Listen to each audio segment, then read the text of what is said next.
అందరికీ నమస్కారం. ఈరోజు మీ అందరికీ నేను వినిపించబోయే కథ మేడ్ ఫర్ ఈచ్ అదర్.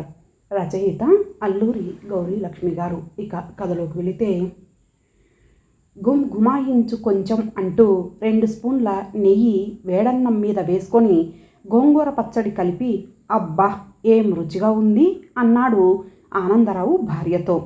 పచ్చడి బాగా కుదిరిందా అడిగింది భార్య కళ్యాణి. ఎంత బాగుందంటే నువ్వు మొదటి రాత్రి పాల గ్లాస్ పట్టుకొని నించున్నంత బాగుంది తన్మయంగా అన్నాడు ఆనందరావు. ఏడ్చినట్టుంది మీ పోలిక. పచ్చడికి పెళ్ళానికి పోలికేంటి చిరుకోపంగా అంది కళ్యాణి. అవును, పచ్చడి కలుపుకు తింటాం, పెళ్ళాన్ని కొరుక్కు తింటాం. చాలేండి, పిల్లలు వింటారు డైనింగ్ టేబుల్పై గిన్నెలు సర్దుతూ అంది. అప్పుడు చూశాడు ఆమె వైపు. పాపిట్లో మొదట కుంకుమ, ఆ వెనుక ఏమిటది తెల్లగా కనబడుతుంది? ఏమిటోయ్ నీ పాపిట్లో పౌడర్ కానీ పడిందా అడిగాడు. అమ్మయ్యా చూసేశారా, పాపిట్లో కొన్ని వెంట్రుకలు తెల్లబడుతున్నాయి అంది క్యాజువల్గా నవ్వుతూ. ఏమిటి తెల్ల వెంట్రుకలా 35 ఏళ్లకే? ఏం రాకూడదా? మరి నాకు రోజు కనబడట్లేదే. తలస్నానం చేసిన రోజున కనబడుతున్నాయి, నూనె రాయిగానే కనపడవు అంటే స్టార్టింగ్ అన్నమాట. పెద్దవాళ్ళు అవుతున్నారని వార్నింగ్. నీకు బాధగా లేదు? అంత ఈజీగా ఎలా అనగలుగుతున్నావు? కాదెందుకు, రాధీకి 10 ఏళ్ళు నిండుతున్నాయి, ఇంకా మనం కుర్రవాళ్ళమా? అతనికి అన్నం రుచి పోయినట్లు అనిపించింది. భోజనం త్వరగా ముగించి ఆఫీస్కు బయలుదేరాడు. వచ్చిన కాలాన్ని బస్ ఎక్కి నీరసంగా సీట్లో కూర్చున్నాడు. ఆలోచనలు చుట్టుముట్టాయి. Mood of అయినట్లనిపించింది. అయిపోయింది, తన యవ్వనం కరిగిపోయింది. ఇంకేం మిగిలింది జీవితంలో? ఆనందం. అయినా కళ్యాణి తనకంటే 2 ఏళ్ళు చిన్నది. అప్పుడే తెల్ల వెంట్రుకలు ఎలా వచ్చేశాయబ్బా? అతనికి చటుక్కున కళ్యాణిపై, ఆ తర్వాత స్త్రీ జాతిపై కోపం వచ్చింది. అసలు ఈ ఆడవాళ్ళు గటుక్కున ముసలాళ్ళై కూర్చుంటారు. అసలు వాళ్ళకి మెంటల్ మెచ్యూరిటీ జాస్తి. చిన్నప్పటి నుండి పైటలేసుకొని ఆటలాడుకుంటారు. వాళ్ళ బుర్రల్లోనే పుట్టినప్పటి నుండి ముసలి బుద్ధులు ఉంటాయి. వాళ్ళకి కళాత్మక దృక్పథం బహు తక్కువ. అందులో కళ్యాణి లాంటి స్త్రీలకు మరీను. పెళ్లి కాకముందు ఓ 2-3 ఏళ్ళు కాస్త ముస్తాబవుతారు. పెళ్ళయ్యాక ఇంకొక సంవత్సరం మొగుణ్ణి లోబర్చుకోవడం కోసం సీతాకొక చిలుకల్లా తయారై వయ్యారాలు వలకబోస్తారు. అంతే, ఇంక వేవిళ్ళ సీజన్ ప్రారంభం కావడంతో ఒరిజినల్ గెటప్పుకొచ్చేస్తారు. మంచం పట్టుకొని వదలరు నీరసం అంటూ. పుట్టింటి వాళ్ళు ఎగురుకుంటూ దిగబడతారు. పిల్లని అల్లుడు ఎంత కష్టపెడుతున్నాడో అన్నట్టు ఫీలింగ్స్ పెట్టుకొని తెగ అపురూప పడిపోయి, అమ్మాయి చేసుకోలేదు బాబు అంటూ నంగివేషాలేస్తూ కూతుర్ని తీసుకుపోతారు.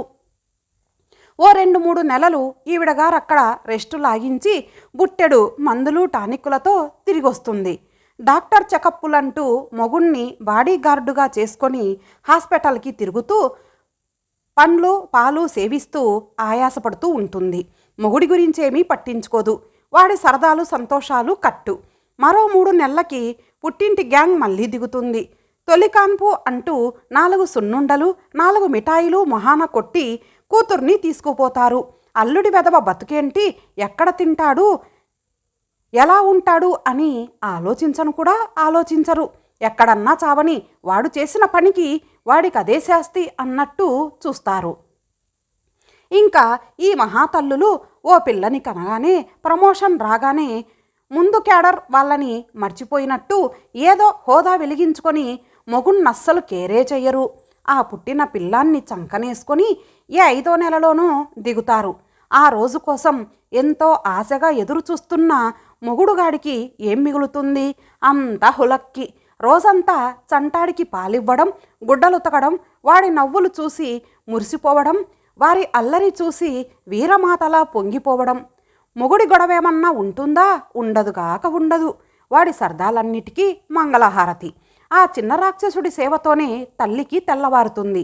అసలు ఈ ఆడవాళ్ళకి మొగుడనేవాడు ఒక ప్రొటెక్షన్ కోసం, సోషల్ సెక్యూరిటీ కోసం తప్ప మరిక దేనికి కాదు.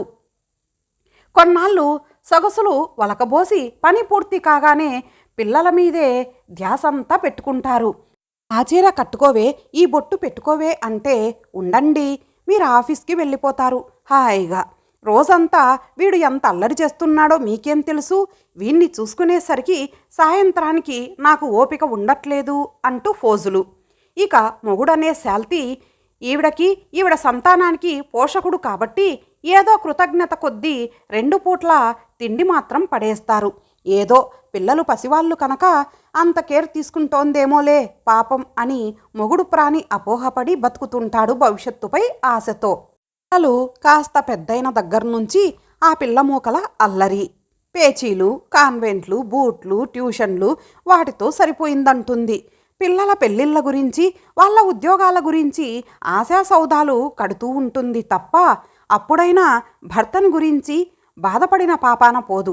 ఇదిగో సరిగ్గా ఇలాగే ఆలోచించి ఆడవాళ్ళంతా చటుక్కున ముసలాళ్ళైపోతారు.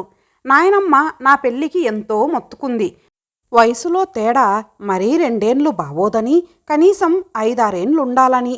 మీ తాతగారికి నాకు 10 ఏండ్ల తేడా అయినా ఆయనే నాకంటే చిన్నగా కనిపించేవారు. మగాడు 50 ఏండ్లొచ్చే వరకు యువకుడే, ఆడవాళ్లే 30 ఏళ్లకే ముసలమ్మలవుతారు అని సనిగింది. అమ్మ కల్లెర చేసేసరికి నాయనమ్మ పాపం నోరు మూసుకుంది. చచ్చి ఏ లోకాన ఉందో కానీ ఎంత ముందు చూపుతో ఆలోచించింది. అందుకే పెద్దల మాట చద్దిమూట అన్నారు. బస్సు ఆగడంతో ఆలోచనలాపి ఆఫీస్కి నడిచాడు. పనిలో మునిగిపోయి తన సమస్య తాత్కాలికంగా మర్చిపోయాడు. తిరుగు ప్రయాణంలో మళ్ళీ ఆలోచన మొదలెట్టాడు. బుర్ర పాడు చేసుకునే కంటే రెమెడీ ఆలోచించడం మంచిదనిపించింది. బస్ దిగి తిన్నగా ఫ్యాన్సీ షాప్లోకి నడిచాడు. హెయిర్ డై కొన్నాడు. కళ్యాణి నీకో గిఫ్ట్ అంటూ చేతిలో బాటిల్ పెట్టాడు. ఏది డాడీ అంటూ పెద్ద కూతురు రాధి లాక్కొని చదివింది. మమ్మీకా అడిగింది. అవును, నువ్వు లోపలున్న ఇన్స్ట్రక్షన్స్ అన్నీ చదివి మీ మమ్మీకి డై వేసి నాకు చూపించాలి. నేను ఓకే అన్నాననుకో, అందరం సండే డిన్నర్కి హోటల్కి వెళ్దాం అని ప్రామిస్ కూడా చేసేశాడు. ష్యూర్ డాడీ, నాదే బాధ్యత అంటూ రాధి హామీ ఇచ్చింది. రేపొద్దున్నే ఈ పని చేయాలి. అలాగే డాడీ. 8 గంటలకి లేచాడు ఆనందరావు. ఏమైందోయ్ నీ కేశ సంరక్షణ అడిగాడు కాఫీ తాగుతూ. సారీ అండి, ఆ డై నా వంటికి పడదనుకుంటా. కొద్దిగా నా చెవి వెనక రాసి టెస్టు చేసిందండి అమ్మాయి. అక్కడ ఒకటే మంట, దురద మొదలయ్యాయి. అంటే నాకు పడదన్నమాటేగా అంది దిగులుగా. నిశ్శబ్దంగా తన పనులు ముగించి ఆఫీస్కు బయలుదేరాడు. బస్సులో కూర్చొని మళ్ళీ దిగులు పడటం ప్రారంభించాడు. అయిపోయింది. ఆఖరి ఆశ కూడా చచ్చింది. నేనింకా బలవంతంగా నోరు నొక్కుకొని ముసలితనానికి స్వాగతం చెప్పవలసిందే. అసలు పెళ్ళైనప్పుడు తమ జంట చిలక గోరింకల్లా ఉందని అనేవారు. ఆఫీస్ వాళ్ళు కూడా తమ జంటని చూసి మేడ్ ఫర్ ఈచ్ అదర్ అని ఏకగ్రీవంగా ఆమోదించారు. తమ జంటని తలుచుకొని తాను ఎంతో గర్వపడేవాడు. ఆఫీసులో 4 ఆడవాళ్ల మధ్య తన సీటు.